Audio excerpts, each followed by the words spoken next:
Periodo de tiempo en el que el general Porfirio Díaz gobernó el país. Fue un periodo un tanto represor, ya que la paz y el orden se imponían con garrote. En Yucatán se ha denominado Porfiriato Henequenero al periodo entre 1901 a 1911 del gobierno de Olegario Molina y su hombre de paja Enrique Muñoz Arizqueti, que se caracterizó por la monopolización del comercio del Enequén por parte de una élite de hacendados apoyada por Molina, gobernador y comerciante aliada a los compradores estadounidenses, por los abusos dictatoriales de la administración molinista para apoyar el régimen de casi esclavitud de las haciendas enequeneras y los despojos de tierra de los pueblos, así como la proliferación de obras públicas y mejoras materiales, todo en consonancia con la administración de Porfirio Díaz en el poder federal. Algo de colonización cubana en Yucatán en conmemoración de la visita presidencial de don Porfirio Díaz 1906. La visita del dictador marca el clímax del porfiriato en Yucatán. Durante la estadía de Díaz en Yucatán se inauguraron varias obras públicas y se efectuaron ostentosas fiestas y celebraciones, varias de las cuales tuvieron como escenario el Palacio de Gobierno. En las primeras décadas del siglo XIX, la península recibía sus principales ingresos de la exportación de palo de tinte, telas de algodón, azúcar y sal.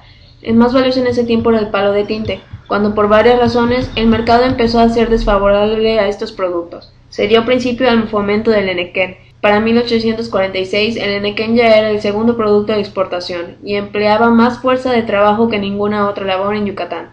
El líder de la oligarquía yucateca que dominó la industria enequenera hasta 1902, Olegario Molina, firmó en ese mismo año con la International Harvester, la empresa agraria más grande de Estados Unidos, un acuerdo para el que vendía la fibra de Enequén a un precio muy bajo. Este acuerdo dominó casi completamente el mercado del Enequén. Molina, en asociación con su yerno, Avelino Montes, monopolizó la producción de fibra desbancando a la Casa Escalante y logró hacerse de las vías ferroviarias, así como del control de la banca local. La producción del Enequén contribuyó al crecimiento y desarrollo del puerto yucateco de Izizal. Durante el último cuarto del siglo XIX se construyó un número considerable de rutas de ferrocarril. En 1874 se otorgó la primera concesión importante de la época para construir la ruta de Mérida-Progreso, que fue inaugurada 7 años más tarde. La ruta Mérida-Peto fue inaugurada en 1900. En 1912 se inauguró el ramal Acancé a Sotuta y después se construyeron otras rutas. Sin embargo, el incremento de capitales no se tradujo en el desarrollo económico de la población, sino en un marcado desequilibrio social. En 1881 existía 207.767 trabajadores endeudados en Yucatán y 14.976 en los partidos enequeneros o considerados como de potencial enequenero, que ocupaban el noroeste y una parte del centro del estado, es decir, casi la cuarta parte de su superficie. Estos partidos agrupaban 77% de la población de la zona enequenera.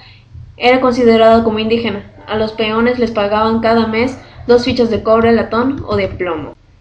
Aspectos sociales. En 1840 inicia un brote de asociaciones con proyectos de promover la literatura y las ciencias, creando sus propios medios de difusión. Los funcionarios utilizaron su levantamiento como pretexto para atacarlos y muchos indígenas fueron deportados a Yucatán para trabajar en calidad de esclavos en las fincas enequeneras, y sus tierras quedaron en poder de los funcionarios porfiristas del estado y de algunos extranjeros. Eran tierras muy fértiles y propicias para la siembra de algodón y caña de azúcar. Para la siembra del Enequén se despojó a los indígenas mayas de sus tierras en el estado de Yucatán y se los obligó a trabajar por salarios miserables, cuando no se les deportaba a la isla de Cuba. De igual manera, se observan el proceso de la alfabetización, el aumento de un público de lectores detectable por el incremento de los periódicos y la frecuentación de las bibliotecas. La industria enequenera empezó a crecer gracias a la máquina segadora en 1878. Asimismo, en México, con la introducción de medios de transporte y comunicación. Fue en este periodo cuando Yucatán comenzó a experimentar cambios. La élite yucateca podría decirse que poseía diferentes características a los grupos de poder del resto de México. La élite yucateca se dividía en 3 grupos: los peoncistas, encabezados por Carlos Peón; los cantonistas, organizados en torno a Francisco Cantón; y los molinistas, agrupados alrededor de Olegario Molina. Cabe destacar que estas gubernaturas en Yucatán se iban basando más que nada en la prensa, y asimismo en amistades que daban en el centro de México, como los lazos que Molina tenía con los ministros conocidos como los científicos. En abril de 1877, Porfirio Díaz subió a la silla presidencial, en la cual permaneció hasta 1910, una sola interrupción de 4 años, periodo en el que ocupó la presidencia el gran Manuel González.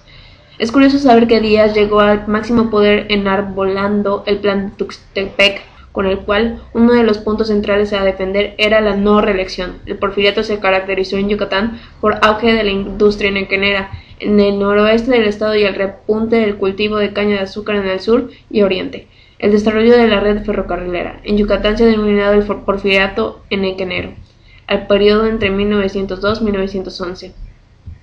Todas estas circunstancias fueron a su vez propiciadas porque, a la manera como sucedió en el centro de México durante el siglo XIX, en Yucatán seguían disputándose el poder al Partido Conservador encabezado por Francisco Cantón y el Partido Liberal encabezado por Olegario Molina.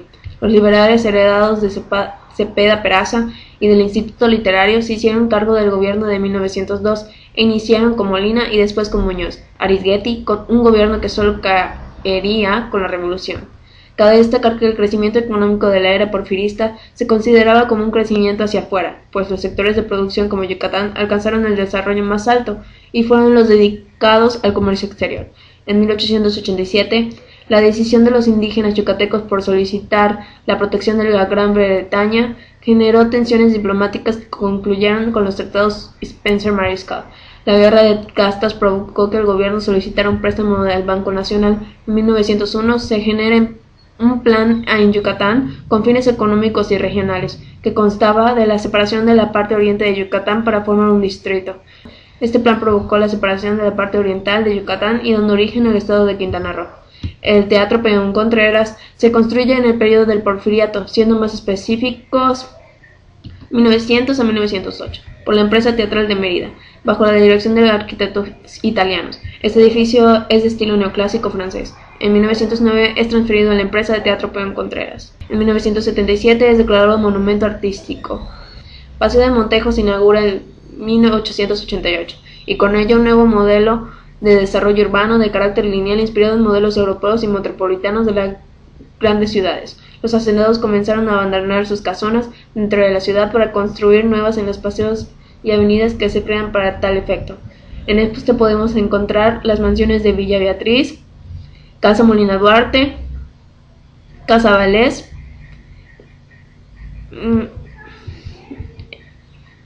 el Paseo de Montejo se localiza la estatua de Gonzalo Guerrero, padre del mestizaje en nuestro continente. Fue forjado en bronce por el escultor Raúl Ayala. Se ubica en el extremo de la tercera prolongación del Paseo de Montejo.